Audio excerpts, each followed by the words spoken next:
एकादशी की ये कुछ जो बातें हैं, इसमें फलियार एक ही बार किया जाता है, नियम तो यही है। वो फलियार लेके डकार न आवे, नींद न आवे, नहीं व्रत खंडित हो जाएगा। 3 दिन में व्रत पूरा होता है ये। दशमी के दिन भी भोजन एक ही बार होता है और द्वादशी के दिन भी भोजन एक बार होता है। एकादशी के दिन फलियार, मैं इसलिए नहीं बोल रहा हूँ कि आश्रम का फलियार बच जाए, नहीं, खूब खाइए पीजिए, इसलिए नहीं बोल रहा हूँ मैं। जो एक नियम, जो एक विधि बताई है, हम लोग तो उस जमाने में एक ही बार में 3-3 दिन का खा लेते थे, तब की बात है। एक कोई श्रीमान बोले मैं भी व्रत करता हूँ लेकिन एक दाढ़ से खाता हूँ। हमने कहा कुटी कतरने वाली जो मशीन है जिसमें एक गड़सा होता है, क्या वो काम नहीं करती है? एक दाढ़ से तो लोग बहुत खा लेते हैं। 3 दिन का ये व्रत है। दशमी की रात्रि को अन्न छोड़ा जाता है, 3 दिन जमीन में सोया जाता है इसे। दशमी की रात्रि को जमीन में सोया जाता है, 11 की रात्रि में आधी रात्रि तक जागरण करना होता है, जमीन में सोया जाता है, और द्वादशी की रात्रि को भी जमीन में सोया जाता है। क्या लिखा है कि जिंदगी भर नर्मदा के किनारे पर वास करने से, जीवन भर कुरुक्षेत्र में वास करने से, जिंदगी भर पुष्कर में कार्तिक नहाने से, जीवन भर काशी में वास करने से, हर वर्ष का माघ प्रयाग में निकलता है, जिंदगी भर यमुना में स्नान करने से, देविका नदी के किनारे पर वास करने से जितना पुण्य नहीं मिलता उतना पुण्य सिर्फ एक एकादशी के व्रत करने मात्र से प्राप्त हो जाता है। तो ये बात ध्यान में रहेगी। संपूर्ण धरती की 11 परिक्रमा करने से जितना फल प्राप्त होता है, सिर्फ एक एकादशी का व्रत करने से उतने पुण्य की प्राप्ति होती है। आप मंगलवार करते हो, बुधवार करते हो, गुरुवार करते हो, ये तो सब बहुत पीछे रह गए एकादशी के सामने। 11 के सामने कुछ नहीं। एकादशी में तो सब कुछ समाया हुआ है। जो लोग ये सोचते हैं कि मृत्यु के समय पर पाँव में कांटा लगे, इतना भी कष्ट ना हो, तो उन्हें आज ही ये संकल्प ले लेना चाहिए कि अगली बार आने वाली एकादशी से हम व्रत आरंभ करेंगे। आप अपने जीवन का आनंद देखिए। चाहे दुनिया भर की स्त्रियां इकट्ठी कर लें, बच्चे पैदा कर लें, धन इकट्ठा कर लें, लेकिन अंत में ग्रंथ का कहना यह है कि यात्रा तुमको अकेले ही करनी पड़ेगी, कोई संग जाएगा नहीं। सिर्फ अकेले और सिर्फ अकेले यात्रा हो। उस समय आप निर्भय होके जाएं, उत्सव के साथ उत्साह मनाते हुए जाएं। तो उसके लिए यदि आपका शरीर काम करता है तो आप एकादशी का व्रत अवश्य में कीजिए। इससे बड़ा कोई व्रत नहीं है। यह व्रतों का राजा है, ऐसा कहा गया। इसमें रात में जागरण करने से मनुष्य संपूर्ण पापों से मुक्त हो जाता है। आधी रात्रि तक, 12 बजे तक जगिए। वैसे आप जगते ही 12 बजे तक। कीर्तन सुनिए। आजकल तो विज्ञान का जमाना है, मोबाइल में कीर्तन चालू कर ले, मोबाइल गाता रहेगा और आप सुनते रहेंगे। भगवान रात्रि जागरण करने से संपूर्ण पापों को जला देते हैं। हे राजेंद्र, एकादशी का व्रत करने वाले लोग 30 पीढ़ियों का उद्धार करते हैं। ये लिख लेना, वो 30 पीढ़ियां कौन कौन सी हैं।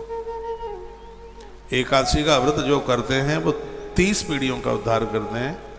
10 पीढ़ियां तो माँ के कुल की, मामा के यहाँ की, 10 पीढ़ियां पितृ कुल की, और 10 पीढ़ियां पत्नी के कुल की। एक कोई इधर मध्य प्रदेश की बात है, उन्होंने अपनी बेटी के लिए घर ढूंढा और मेरे पास आएगा, महाराज जी घर बहुत अच्छा, एक ही लड़का है, टीचर है, उसके पापा भी मास्टर थे, बस एक ही कमी है। मैंने कहा कमी क्या है? हर महीना गिरिराज जी की परिक्रमा करने को जाता है, हर महीना वृंदावन जाता है, वो हर महीना महात्माओं से मिलने के लिए जाता है। मैंने कहा फिर तो ये तो ज़्यादा अच्छा है। अच्छा क्या है? क्यों, कैसे अच्छा नहीं है? अच्छा नहीं है, हमारी बेटी को छोड़कर कहीं बाबा ना बन जाए, इस बात का भय है। मैंने कहा वो बाबा बनेगा तो उसको कोई रोक भी नहीं पाएगा। कुछ लोग तो हमारे पास ऐसे आते हैं कि नास्तिक है, पूजा पाठ करता नहीं है, देवी देवताओं को मानता नहीं है, और लोगों को इसमें भी तकलीफ होती है कि पूजा पाठ ज़्यादा करता है, महात्माओं से मिलता है, गिरिराज जी की परिक्रमा करने को जाता है। मैं आपको कहना चाहूँगा, आपको ऐसा जामाता मिला है, आपको ऐसा दामाद मिला है जो धार्मिक है, आपकी कुल परंपरा की 10 पीढ़ियों का तारण कर देगा। ऐसा इस ग्रंथ में। जितने भी जामाता हैं इस धरती के, जितने भी दामाद हैं, यदि वो एकादशी का व्रत करते हैं तो 10 पीढ़ियां उनके ससुराल की तरेंगी, 10 पीढ़ियां उनके मामा के पक्ष की तरेंगी और 10 पीढ़ियां उनकी स्वयं के पक्ष की तरेंगी। इसको कोई रोक नहीं सकता। इसलिए बहनों, तुम्हारा आदमी यदि व्रत करता है तो सहयोग कीजिए, रोकिए मत उसे। तुम्हारा मम्मी पापा पियर का खानदान 10 पीढ़ियां मुक्त, ये समझ लीजिएगा। ये लिखा है इसमें। यदि झूठ है तो कोई मेरी बात काट के बताए, मुंह मांगा इनाम मिलेगा। तो यदि ऐसा नहीं है तो 10 पीढ़ियां स्वयं की पिताजी के पक्ष की, 10 पीढ़ियां मामा के पक्ष की और 10 पीढ़ियां घरवाली के पक्ष की। 30 पीढ़ियों का उद्धार आत्मकल्याण होगा जो 11 का व्रत करेंगे। ये गुरुदेव वशिष्ठ कथा सुना रहे हैं, वो साधारण नहीं है। गुरुदेव राम जी के भी गुरु जी, विधाता ब्रह्मा के मानस पुत्र हैं और उन्होंने यह अद्भुत बात कही है। एक बात नहीं मैं पूछ पाया, ये बताइए मेरी लैंग्वेज, मेरी भाषा आपके समझ में आ रही है? धन्यवाद।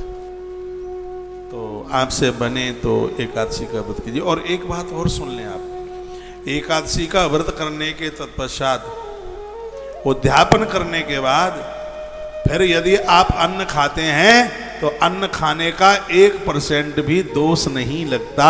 ये सबसे बड़ी बात है। देखो, नहीं तो 11 को अन्न खाए तो ऐसा बता दें कि बिष्टा के बिलबिलाते कीड़ों को खा लिया, जो ग्रंथों में लिखा। आपने एक बार एकादशी कर ली है, उसका उद्यापन कर दिया और फिर आपने अन्न ग्रहण करना। एक अच्छा भोजन तो फिर भी मत करना। आपने पकी रसोई, आपने ये प्रसाद लिया है तो वो अन्न खाने में 1% भी बिल्कुल दोष नहीं लगता, ऐसा हमारे ग्रंथ में।